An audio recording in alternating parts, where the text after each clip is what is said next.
ഇന്ത്യക്കാർക്ക് താമസിക്കാൻ സ്യൂട്ടബിൾ ആയിട്ടുള്ള ഒരു കൺട്രിയാണോ ജർമ്മനി? എന്താ നിങ്ങളുടെ അഭിപ്രായം?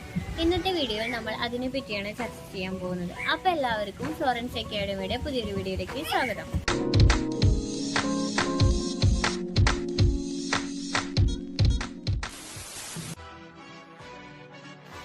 നമ്മൾ ജർമ്മനിയിൽ ജോലി ചെയ്യുന്ന സമയത്ത് നമ്മുടെ ജോലി നഷ്ടപ്പെടുകയാണെങ്കിൽ നമുക്ക് അൺഎംപ്ലോയ്മെന്റ് ബെനിഫിറ്റ്സ് കിട്ടും.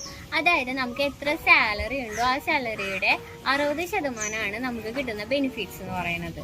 അത് നമ്മൾ ഒരു ഫാമിലി ഉള്ള ഒരാളാണ്, നമുക്ക് കുട്ടികളുണ്ടെങ്കിൽ നമുക്ക് കുട്ടിക്ക് കിട്ടുന്ന ചൈൽഡ് കെയർ ബെനിഫിറ്റ്സ് കൂടാതെ തന്നെ നമ്മുടെ അൺഎംപ്ലോയ്മെന്റ് ബെനിഫിറ്റ്സ് കൂടുതലായിരിക്കും. എംപ്ലോയ്മെന്റ് ബെനിഫിറ്റ്സ് കൂടാതെ നമുക്ക് ഏജ് ആവുമ്പോൾ നഴ്സിംഗ് കെയറും അതുപോലെ തന്നെ ഹെൽത്ത് കെയറും പെൻഷനും, പിന്നെ അത് മാത്രമല്ല നമുക്ക് കുട്ടികളുണ്ടെങ്കിൽ ഓരോ കുട്ടിക്കും 250 യൂറോ വെച്ചിട്ട് 18 വയസ്സ് വരെ കിട്ടുന്നതാണ്.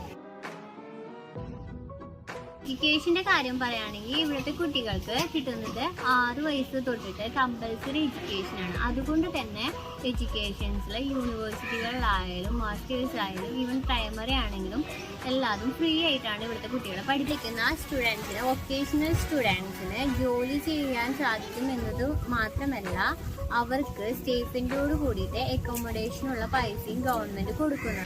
അതുപോലെ തന്നെ ഹൈ ക്വാളിറ്റി എഡ്യൂക്കേഷൻസ് കൊടുക്കുന്ന ഒരുപാട് യൂണിവേഴ്സിറ്റികളുണ്ട് ഇവിടെ. അതുമാത്രമല്ല ഇന്റർനാഷണൽ സ്റ്റുഡൻസിന് പഠനം കഴിഞ്ഞതിന് ശേഷം സ്റ്റേ ബാക്കോട് കൂടിയിട്ട് ഇവിടെ ജോലി ചെയ്യാനും സാധിക്കുന്നതാണ്. ഏറ്റവും കൂടുതൽ സാലറി കൊടുക്കുന്ന കൺട്രികളിൽ ഒന്നാണ് ജർമ്മനി. അതുകൊണ്ട് തന്നെ ഇവിടെ ഒരുപാട് വേക്കൻസീസ് ഉണ്ട്. സ്കിൽസ് ഉണ്ടെങ്കിൽ നമുക്ക് ഒരുപാട് ജോബ് വേക്കൻസീസ് നമുക്ക് ഇവിടെ കണ്ടുപിടിക്കാൻ സാധിക്കും. അതുമാത്രമല്ല നമുക്ക് ജർമ്മൻ ഭാഷ ഉണ്ടെങ്കിൽ പിന്നെ പറയും വേണ്ട, വേക്കൻസികൾ ഇഷ്ടം പോലെ ഉണ്ടായിരിക്കും. 30 മിനിറ്റ് ബ്രേക്കോട് കൂടി നമുക്ക് 8 മണിക്കൂർ ഇവിടെ വർക്ക് ചെയ്യാൻ സാധിക്കും. അതുമാത്രമല്ല ഏതെങ്കിലും ഒരു ദിവസം നമുക്ക് വൈകിയെങ്കിൽ ഡോക്ടർ പ്രിസ്ക്രിപ്ഷൻ ഇല്ലാണ്ട് തന്നെ 3 ദിവസം നമുക്കിവിടെ ലീവ് കിട്ടുന്നതാണ്. പിന്നെ നമ്മൾ ജോലിക്ക് വരുന്ന സമയം, പോകുന്ന സമയം അതൊന്നും ഇവിടെ ഒരാളും ശ്രദ്ധിക്കില്ല. നമ്മളെ ഏൽപ്പിച്ച ജോലി നമ്മൾ കൃത്യമായിട്ട് ചെയ്യുന്നുണ്ടോ എന്ന് മാത്രമാണ് ഇവിടെ എല്ലാവരും ശ്രദ്ധിക്കുന്നത്. ഇനി ഈവൻ ബോസ് ആണെങ്കിൽ കൂടി നമ്മുടെ അടുത്ത് നല്ലൊരു റിലേഷൻഷിപ്പിലായിരിക്കും പെരുമാറുന്നത്. ഒരു കൊളീഗ്സിൻ്റെ പോലെ ആയിരിക്കും ബോസ് ആണെങ്കിൽ കൂടി നമ്മുടെ അടുത്ത് പെരുമാറുന്നത്. അതുമാത്രമല്ല നമുക്ക് ഒരുപാട് പാർട്ടീസ് അവർ അറേഞ്ച് ചെയ്ത് തരാറുണ്ട് സോഷ്യലൈസിങ് ചെയ്യാൻ വേണ്ടിയിട്ട്. അതായത് dinner parties, new year parties, Christmas parties, അങ്ങനെ ഒരുപാട് പാർട്ടീസ് നമുക്ക് സോഷ്യലൈസിങ് ചെയ്യാൻ വേണ്ടിയിട്ട് കമ്പനീസ് പ്രൊവൈഡ് ചെയ്യാറുണ്ട്. ഇനി ട്രാവലിൻ്റെ കാര്യം പറയുകയാണെങ്കിൽ തന്നെ ജർമ്മൻ വിസ വെച്ച് നമുക്ക് ഒരുപാട് കൺട്രീസ് എക്സ്പ്ലോർ ചെയ്യാനും അവരുടെ കൾച്ചർ അറിയാനും ഒക്കെ സാധിക്കുന്നതാണ്. അതുമാത്രമല്ല നേച്ചർ ഇഷ്ടപ്പെടുന്നവരൊക്കെ ആയിട്ട് ഒരുപാട് ഓപ്ഷൻസ് ജർമ്മനിയിൽ തന്നെയുണ്ട്. പിന്നെ ലേഡീസിനാണെങ്കിൽ കൂടി ഏത് പാതിരാത്രി വേണമെങ്കിൽ ഇവിടെ ഇറങ്ങി നടക്കാം. അത്രയും സേഫ് ആയിട്ടുള്ള ഒരു കൺട്രിയാണ് ജർമ്മനി. ഇത്രയും നേരം നമ്മൾ ജർമ്മനിയുടെ പോസിറ്റീവ് സൈഡ് മാത്രമാണ് പറഞ്ഞത്. ഇനി നമുക്ക് നെഗറ്റീവ്സും കൂടി പറയാം. അക്കോമഡേഷൻ കിട്ടാനും അതുപോലെ തന്നെ അക്കോമഡേഷൻ്റെ റെൻറ്റും ഒരുപാട് കൂടുതലാണ്.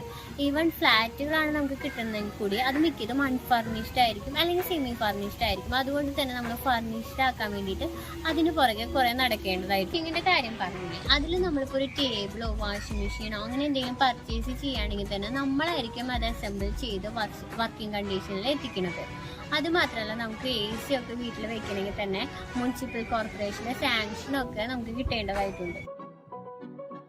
ജർമ്മൻ ലാംഗ്വേജിൻ്റെ കാര്യം പറയുകയാണെങ്കിൽ നമുക്ക് ജർമ്മൻ ലാംഗ്വേജ് ഉണ്ടെങ്കിൽ ഇവിടെ ഭയങ്കര അഡ്വാൻറ്റേജ് ആണ്. കാരണം നമുക്ക് കമ്മ്യൂണിക്കേറ്റ് ചെയ്യാനും സാധിക്കും. അതുപോലെ തന്നെ ഒരുപാട് വേക്കൻസികൾ അറിയാനും എല്ലാവരുടെ അടുത്ത് സംസാരിക്കാനും ഒക്കെ സാധിക്കുന്നത് കാരണം ജർമ്മൻ ലാംഗ്വേജ് ഉണ്ടെങ്കിൽ ഇവിടെ ഭയങ്കര അഡ്വാൻറ്റേജ് ആണ്.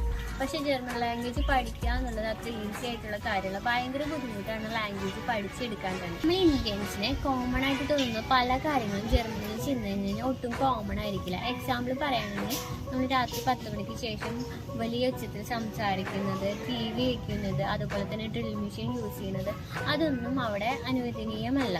അതുമാത്രമല്ല നമ്മളിപ്പോൾ ബാൽക്കണിയിൽ നമ്മുടെ തുണികളൊക്കെ തോരയിടുന്നത്, പിന്നെ നമ്മുടെ വീടിൻ്റെ ഉമ്മറത്ത് കാറിട്ട് കഴുകുന്നത്, ഇതൊക്കെ കണ്ടു കഴിഞ്ഞാൽ ഗവൺമെൻറ്റിൻ്റെ കയ്യിൽ നിന്ന് ഫൈൻ അടച്ച് കിട്ടുന്നതാണ്.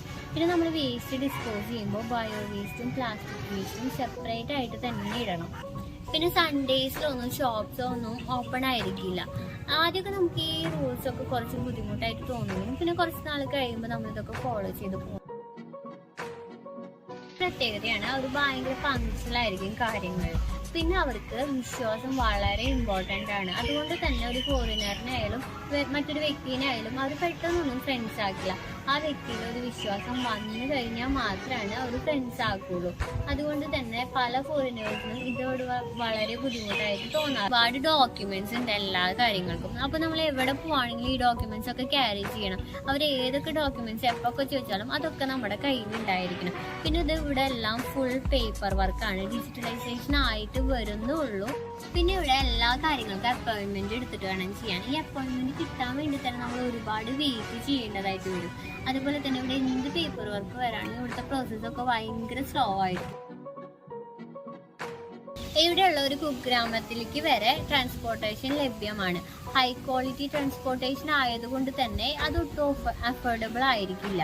ഭയങ്കര ചിലവായിരിക്കും അതിൽ യാത്ര ചെയ്യാൻ. പിന്നെ ടിക്കറ്റ് എടുക്കാണ്ട് യാത്ര ചെയ്യുന്നത് ഇവിടെ ഭയങ്കര ഒരു ക്രൈമാണ്. എങ്കിലും ആവശ്യം വന്നു കഴിഞ്ഞാൽ വിളിക്കാവുന്ന നമ്പറാണ് 112. ഈ നമ്പർ ഡയൽ ചെയ്ത് കഴിഞ്ഞാൽ നമ്മൾ ഏത് സമയത്താണെങ്കിൽ കൂടിയിട്ട് 7 മിനിറ്റിനുള്ളിൽ ഫോഴ്സ് നമ്മുടെ മുറ്റത്തെത്തുന്നതായിരിക്കും. പക്ഷെ എന്തെങ്കിലും അസുഖം വന്നു കഴിഞ്ഞാൽ ഡോക്ടർ അപ്പോയിന്റ്മെന്റ് കിട്ടാനാണ് പാട്. ഒരുപാട് കാത്തിരിക്കേണ്ടി വരും. ഹൈ സാലറിയുടെ കൺട്രി ആയതുകൊണ്ട് തന്നെ ഇവിടെ ഒരുപാട് ടാക്സുകൾ ഉണ്ട്. 14 to 45% വരെ ആയിരിക്കും ഓരോ സിറ്റിസണും ഇവിടെ ടാക്സ് കൊടുക്കേണ്ടി വരുന്നത്. അതുപോലെ തന്നെ സോഷ്യൽ സെക്യൂരിറ്റി കോൺട്രിബ്യൂഷൻ്റെ ടാക്സ്, പിന്നെ ചർച്ച് ടാക്സ്, കോർപ്പറേഷൻ ടാക്സ്, അങ്ങനെ ഒരുപാട് ടാക്സുകൾ ഇവിടെ ഉണ്ട്.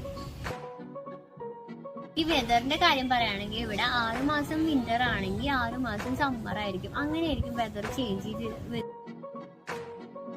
ഏറ്റവും മോശം കസ്റ്റമർ സർവീസ് ഉള്ള ഒരു രാജ്യമാണ് ജർമ്മനി.